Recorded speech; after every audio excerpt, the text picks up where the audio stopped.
السلام علیکم۔ ماہ رمضان کے 5ویں دن کی دعا ترجمہ کے ساتھ۔ اللہم اجعلنی فیہ من المستغفرین واجعلنی فیہ من عبادک الصالحین القانتین واجعلنی فیہ من اولیائک المقربین برحمتک یا ارحم الراحمین، آمین۔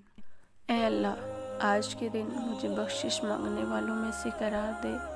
آج کے دن مجھے اپنے نیکوکار عبادت گزار بندوں میں سے قرار دے، اور آج کے دن مجھے اپنی نزدیکی دوستوں میں سے قرار دے، اپنی محبت سے اے سب سے زیادہ رحم کرنے والے، آمین یا رب العالمین۔ رمضان المبارک کے 5ویں روزے کو اس دعا کو کثرت سے پڑھیں یا کم از کم ایک بار ضرور پڑھیں۔ اللہ پاک ہماری تمام عبادتوں کو اپنی بارگاہ الہی میں قبول فرمائے، آمین۔